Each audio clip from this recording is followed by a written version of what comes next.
नमस्कार दोस्तों, मैं राजेश कुमार आप सभी का द नॉलेज क्लासरूम के यूट्यूब चैनल पर स्वागत करता हूं। आज की इस वीडियो में मैं आपके लिए लेकर के आया हूं 15 क्वेश्चन जो कि यहाँ पर सभी सब्जेक्ट उसके अंदर इंक्लूड किए गए हैं। जो आने वाले सभी प्रकार के जो एग्जाम है, कोई भी कॉम्पिटिटिव एग्जाम है, उन सभी के लिए क्या है, मोस्ट इम्पोर्टेंट है। तो दोस्तों चलिए शुरू करते हैं आज के इस वीडियो को। पहला प्रश्न है, परमाणु बम का आविष्कार किसने किया? आपके ऑप्शन है पियरे क्यूरी ने, ऑटो हॉर्न ने, मैडम क्यूरी या एल्बर्ट आइंस्टाइन ने परमाणु बम का आविष्कार किया था। तो इस प्रश्न का सही उत्तर क्या हो सकता है? इस प्रश्न का सही उत्तर होगा ऑटो हॉर्न। ऑटो हॉर्न ने क्या किया था? परमाणु बम का आविष्कार किया था, यानी कि इसका करेक्ट ऑप्शन क्या होगा?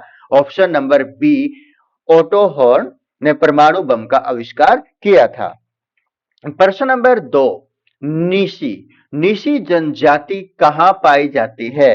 निशी जनजाति कश्मीर में पाई जाती है, या अरुणाचल प्रदेश, या केरल, या फिर अंडमान और निकोबार में? तो निशी जनजाति कहां पर पाई जाती है?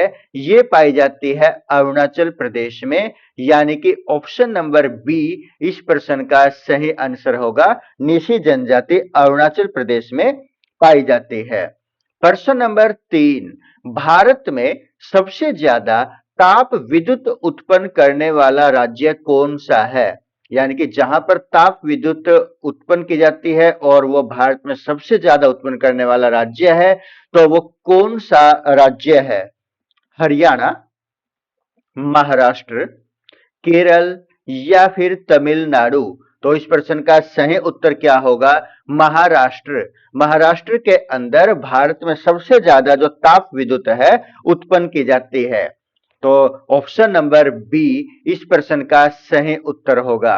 भारत में महाराष्ट्र में सबसे ज्यादा ताप विद्युत उत्पन्न की जाती है। प्रश्न नंबर 4, वायुयान निर्माण में अग्रणी देश कौन सा है? यानी कि जो वायुयान बनाए जाते हैं उनके निर्माण करने में सबसे आगे देश कौन सा है? ऑप्शन, ग्रेट ब्रिटेन, संयुक्त राष्ट्र अमेरिका, भारत या फिर फ्रांस? तो वायुयान निर्माण करने में सबसे अग्रणी देश कौन सा है? ऑप्शन नंबर बी, संयुक्त राष्ट्र अमेरिका इस प्रश्न का सही उत्तर होगा। संयुक्त राष्ट्र America, United state of America, USA. प्रश्न नंबर 5, आसवान उच्च बांध कहां है? आसवान उच्च बांध, ये बांध कहां पर है? नाइजीरिया, मिस्र में, सूडान में या फिर जायरे में? आसवान उच्च बांध कहां पर स्थित है? ये ऑप्शन नंबर बी, यानी कि मिस्र के अंदर आसवान उच्च बांध स्थित है। कहां पर? मिस्र में। प्रश्न नंबर 6, हिंद महासागर और लाल सागर, हिंद महासागर और जो लाल सागर है, इन दोनों को कौन सी जल संधि जोड़ती है?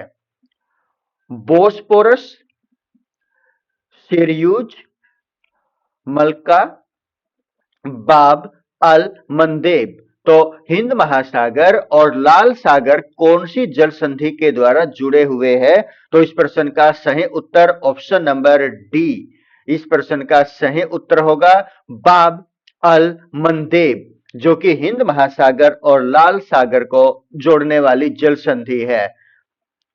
रक्त का पीएच मान कितना होता है? पीएच, तो यहां पर पी जो पुषांश है, कौन सी भाषा का शब्द है? भाषा का शब्द है। आप कमेंट करके बताइएगा दोस्तों, रक्त का जो पीएच मान है वो कितना होता है? ऑप्शन हमारे पास क्या क्या है? हमारे पास है 5.0, 7.4, 6.4 या 9.0? तो रक्त का पीएच मान कितना होगा? इस प्रश्न का सही उत्तर क्या होगा? 7.4, ऑप्शन नंबर बी इस प्रश्न का सही उत्तर होगा। यानी कि रक्त का जो पीएच मान है वो कितना होगा? 7.4 होगा। प्रश्न नंबर 8, निम्न में से कौन सा नगर भूमध्य रेखा के निकट स्थित है? यहां पर बहुत सारे जो नगर है भूमध्य रेखा के निकट हो सकते हैं पूरे विश्व के अंदर, लेकिन हम इन दिए गए ऑप्शंस में से बात करने लग रहे हैं। मनीला, कोलंबो, सिंगापुर या मोगदिशु। इनमें से इन चारों में से कौन सा ऐसा नगर है जो भूमध्य रेखा के निकट है? तो इस प्रश्न का सही उत्तर क्या होगा? ऑप्शन नंबर सी, अर्थात जो सिंगापुर है वो भूमध्य रेखा के निकट स्थित है। प्रश्न नंबर 9, दक्षिण गंगोत्री कहां स्थित है? दक्षिण गंगोत्री उत्तराखंड, अंटार्कटिका, हिमालय और आर्कटिक। दक्षिण गंगोत्री और मैत्री नामक जो दो शोध केंद्र है, जो शोध केंद्र है, ये कहां पर स्थित है?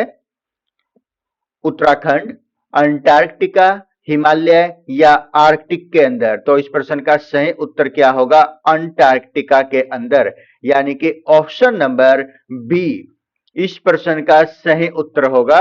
अर्थात दक्षिण गंगोत्री कहां पर स्थित है? अंटार्कटिका के अंदर स्थित है। प्रश्न नंबर 10, भारत रत्न प्राप्त करने वाली पहली भारतीय महिला कौन थी? पहली महिला कौन थी जिसने भारत रत्न प्राप्त किया था?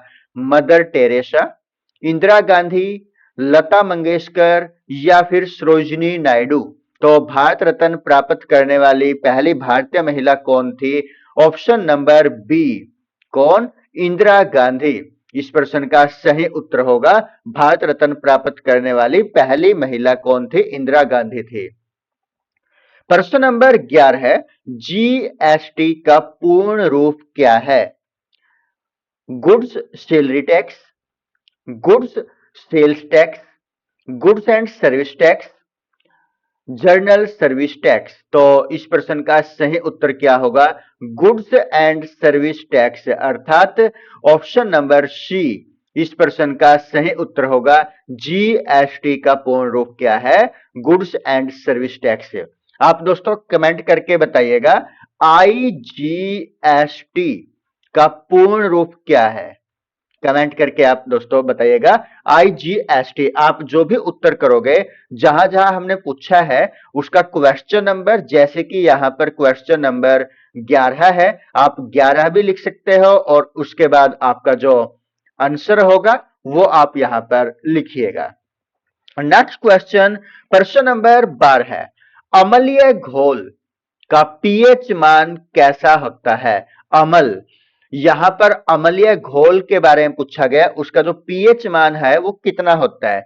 7, 7 या लेस देन 7, 7 से कम या 7 से ज्यादा, उसके बाद 14 या 14। तो यहां पर अम्लीय घोल जो है कि हम पीएच स्केल के बारे में बात करें, उसके ऊपर 0 से लेकर के 14 तक अंक दर्शाए जाते हैं। बीच में क्या आता है? 7 आता है। तो 7 की जो प्रक्रिया होती है वहां पर किस प्रकार के होते हैं, और इस साइड में किस प्रकार से और इस साइड में किस प्रकार से? तो यहां पर हमारे इस प्रश्न में पूछा गया है अम्लीय घोल का पीएच मान क्या होगा? तो इस प्रश्न का क्या उत्तर होगा? 7 से कम। किस प्रकार की नेचर के होंगे? एसिडिक नेचर के होंगे। नेक्स्ट क्वेश्चन हमारे पास है प्रश्न नंबर 13 है, अर्जुन अटवाल ये एक व्यक्ति का नाम है जिसका संबंध किस खेल से है? अर्जुन अटवाल का संबंध किस खेल से है? गोल्फ, हॉकी, क्रिकेट या टेनिस से? अर्जुन अटवाल का संबंध किस खेल से है? तो इस प्रश्न का सही उत्तर होगा ऑप्शन नंबर ए, अर्थात गोल्फ से इसका संबंध है। अर्जुन अटवाल का संबंध गोल्फ से है। आप दोस्तों साथ साथ के साथ मेरे साथ रिवाइज किया करें, जो है कि अर्जुन अटवाल का संबंध किस खेल से है? इस प्रश्न का क्या उत्तर होगा? अर्जुन अटवाल का संबंध गोल्फ से है। प्रश्न नंबर 14, व्हेल के हृदय में कितने कोष्ठक होते हैं? व्हेल के हृदय में, हार्ट में कितने चैम्बर होते हैं, कितने कोष्ठक होते हैं? 2, 3, 4 या 5? 2, 3, 4 या 5? तो इस प्रश्न का सही उत्तर क्या होगा? 4। व्हेल के हृदय में कितने चैम्बर होते हैं? 4, अर्थात ऑप्शन नंबर सी इस प्रश्न का सही उत्तर होगा।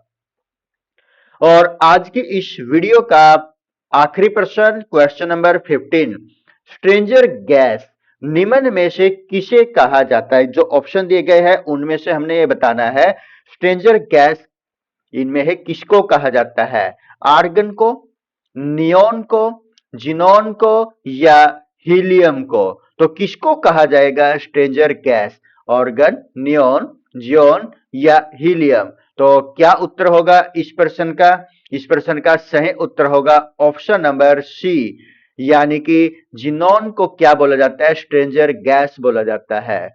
दोस्तों, यहां पर जो आर्गन है, आर्गन का सिंबल क्या है, नियोन का सिंबल क्या है और जिनोन का और हीलियम का सिंबल क्या है? दोस्तों, आप कमेंट करके हमें बताइएगा। क्वेश्चन नंबर जो आपको दिए गए हैं उनके आप जो आंसर है वो जरूर कमेंट कीजिएगा। धन्यवाद दोस्तों, जल्द मिलते हैं अन्य प्रश्नों के साथ। तब तक के लिए सभी को नमस्कार। और दोस्तों, यदि आपने अभी तक हमारे इस चैनल को सब्सक्राइब नहीं किया तो प्लीज इस चैनल को सब्सक्राइब कर लीजिएगा। धन्यवाद।